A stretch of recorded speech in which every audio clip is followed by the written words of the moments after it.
आज आपण आने पठार भागावरती आलेलो आहोत।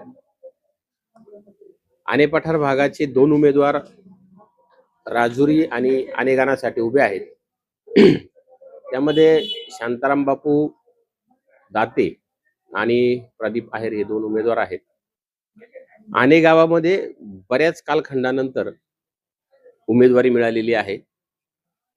मला वाटतं 20-25 वर्षापूर्वी एक विजयाची पताका या आने पठार भागावरती पंचायत समितीला लागलेली होती। बऱ्याच कालावधीनंतर परत एकदा प्रतिनिधित्व मिळालेलं आहे आणि शिवसेनेचे उमेदवार म्हणून शांताराम बापू आहेत, तर राष्ट्रवादी काँग्रेसचे प्रदीप आहेर आहेत।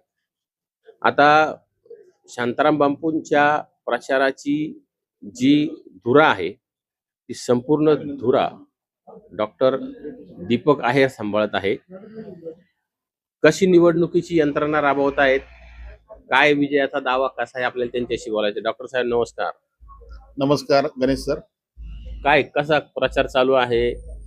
संपूर्ण प्रचाराची धुरा तुमच्या ताब्यामध्ये आहे, काय कसं नियोजन आहे? प्रचारच्या बाबतीत जर बोलायचं झालं तर आमचे पंचायत समिती गणाचे उमेदवार शिवसेनेचे माननीय शांताराम शेठ दशरथ शेठ दाते यांना आम्ही आने पठारावरून ज्यावेळेस आरक्षण निघालं त्यावेळेस त्यांनी स्वतः मला पंचायत समितीची उमेदवारी करण्याची माझी इच्छा आहे आणि आपण सर्वजण जर म्हणत असाल तर मी तुम्हाला शब्द देतो की मी ही उमेदवारी लढू इच्छितो आणि माझा विजय पण तुम्ही सर्वजण जर बरोबर असाल तर निश्चित होईल। आणि हाच एक विचार घेऊन आम्ही सर्व मंडळी आने गावातील सर्व काही आने पठारावरील आने असेल, प्रेमदारा असेल, भोसलेवाडी, कारवाडी, आनंदवाडी, शिंदेवाडी, वरुंडी आणि नळवणे सुरकुलवाडी म्हणजे हे जे काही आनेच्या पठारावरील जी काही मतदाराची गावं आहेत त्या सर्व गावांमधील प्रमुख व्यक्तींना शांताराम शेठच्या बद्दल आम्ही चाचपणी केली आणि सर्व मंडळींनी त्याला उत्स्फूर्तपणे होकार दर्शविला। अनेक जण त्यामध्ये इच्छुक होते, परंतु जो काही सर्वे झाला आमच्यात तर त्यामध्ये शांताराम बापूंच्या नावाला पसंती मिळाली आणि ही पसंतीचं रूपांतर पुढे आम्ही शरददादा सुद्धा उत्सवाला आले होते की राजुरीचा उमेदवार हा जिल्हा परिषदसाठी फिक्स आहे तिकीट, तर ओघाओघाने हे तिकीट आने पठारला देण्याची माझी इच्छा आहे आणि ती एक समीकरण तयार झाल्यामुळे ही निश्चित फलद्रूप होईल।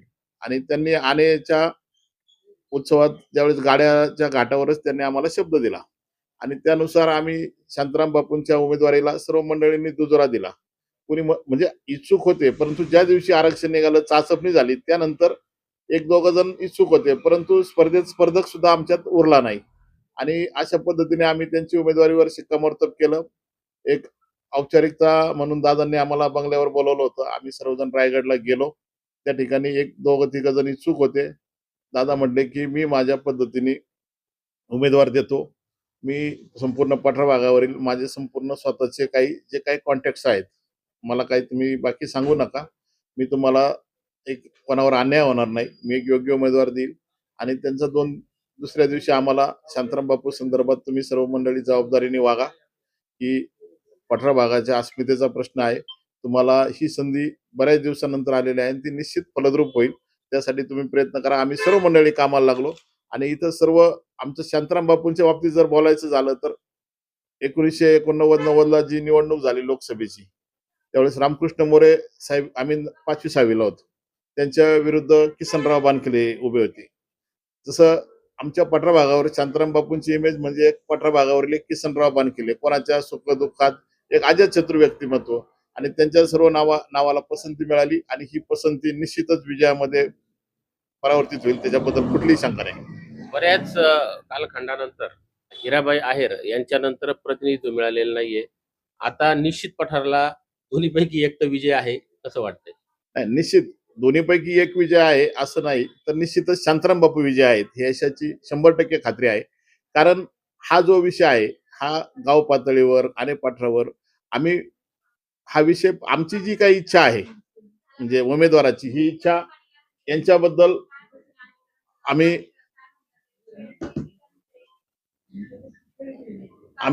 त्यांना जे काही त्यांची इच्छा आहे ती बोलून दाखवली आणि सर्व पठार भागावरील मंडळींनी प्रमुख म्हणजे कोणी म्हणाल का आम्हाला विचार नाही, पण प्रमुख जी लोक प्रवाहात आहेत त्या बहुतांश लोकांना आम्ही विचारलं होतं आणि संपूर्ण पठार भागाचा होकार आहे आणि किती मताने निवडून येईल परंतु विजय निश्चित आहे. म्हणजे आणि एक ऐतिहासिक विजय शांताराम बापूंचा, त्याचबरोबर स्मिताताई पंकज कनसेंचा आणि पठार भागावरील जनता एक सिंहाचा वाटा राहील. आता आनेमध्ये राजुरी पण गाव आहे आणि मोठं गाव आहे गाणामध्ये. तर राजुरीचा रिस्पॉन्स कसा वाटतोय? कारण आता पंकज कनसे जरी राजुरीचे असले तरी पंचायत समिती गणाला रिस्पॉन्स कसा राहील असा तुमचा काय अंदाज आहे? हे पहा, जिल्हा परिषद पंचायत समिती निवडणूक ही एकत्रितरित्या लढवली जाते. याचं नावच या निवडणुकीत जिल्हा परिषद पंचायत समिती. हा एक टीम वर्क असतं. शेवटी जिल्हा परिषदचा उमेदवार हा राजुरी उंचकडक गावचा आहे आणि पंचायत समिती उमेदवार आने पठारचा आहे. शेवटी आम्ही जे काम करणार ते आमच्या दोघांसाठी करणार आणि ते जे काही काम करणार ते दोघांसाठी करणार. शेवटी कार्यकर्त्यांचा एक संच असतो, एक भावना तयार झालेली असते आणि पंकज शेटकनसेंचा जो काही प्रतिसाद दिसतोय तो एक सुप्त लाट आहे आणि लोक आज ओपन होत चाललेत आणि निश्चित पंकज शेटला जेवढी मतं पडतील, पंकज शेटचाही आम्हाला शब्द आहे, कारण आम्हाला काही गोष्टी अनुभवाला आलेल्या आहेत की आने पठारचा उमेदवार इथून पाठीमागे आमचे दोन उमेदवार 2 वेळेला आम्हाला अपयश आलेले आहे. त्यामुळे आमच्या पण लक्षात आहे या गोष्टी, ह्या आम्ही त्यांना बोलून दाखवलेल्या आहेत आणि आम्ही एक मत तुम्हाला जास्त देऊ, तुमचं एक मत आम्हाला जास्त द्या. शेवटी टीम वर्क आहे आणि आपण जसा लगान पिक्चर पाहिला, सवंगडी आहेत, भोळे बाबडे आहेत, परंतु निष्ठावंत आहेत. त्यामुळे निश्चित विजय बार बार बोले यार उनकी जीत हो, अपनी जीत हो उनकी हार हा, हे 100% फिक्स आहे. 2002 साली विलास शेड्डा ते धनुष्यबाण घेऊन उभे होते. 2007 साली मथु शेठ गगे धनुष्यबाण घेऊन उभे होते. आज शांताराम बापूंना परत एकदा 7 सालानंतर उमेदवारी मिळालेली आहे. याची पताका फडकेल का? 100% शांताराम बापू हा फक्त चेहरा आहे. शांताराम बापू उमेदवार म्हणजे संपूर्ण आने पठाराची जनता उमेदवार आहे, हे मी निश्चित दाव्याने सांगतो. त्याच्यामुळं प्रत्येक जण झोकून कामाला लागलेला आहे आणि कार्यकर्त्यांची संख्या एक भरपूर आहे आणि प्रत्येक जण आपल्या घरात नातेवाईकाला मित्राला सांगतोय आणि हा प्रचार अतिशय उत्स्फूर्तपणे सुरू आहे. कुठलीही अडचण येणार नाही.